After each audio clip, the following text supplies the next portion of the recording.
काका जय दत्तगुरु. जय दत्तगुरु. कुठून आले? मी नाशिकहून आलोय. नाव काय आपलं? माझं सुभाष बळवंत पाटील. काय त्रास होता सर तुम्हाला? मला गुडघ्यांचा त्रास होत होता. उभा राहता येत नव्हतं जरा.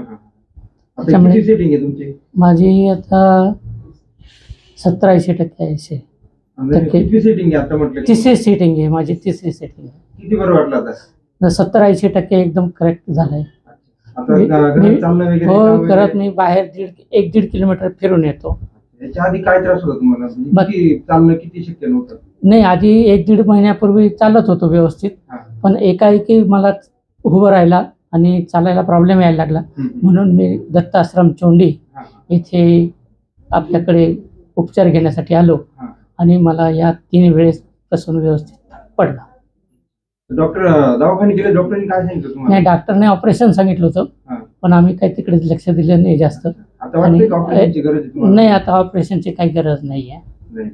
इतर नाशिकच्या पेशंटला काय सांगू इच्छिता गुडघ्याच्या पेशंट? मी सजेस्ट करेल त्यांना की या दत्ताश्रममधल्या आश्रमात जाऊन आपण गुडघ्यांसाठी जर त्रास होत असेल तर त्याचा उपचार घ्यावा, अशी मी कळकळीची त्यांना विनंती करेन. कारण पैसे पण कमी, त्रास नाही आणि रिझल्ट पण छान नाही. तो तर आहेच, प्रश्नच नाही. बाकी डॉक्टरांकडे जास्त पैसे देऊन ऑपरेशन करून घेण्यापेक्षा इथे पैसे कमी प्रमाणात लागतील आणि उपचार एकदम व्यवस्थित होतो. ठीक आहे, थँक्यू. थँक्यू.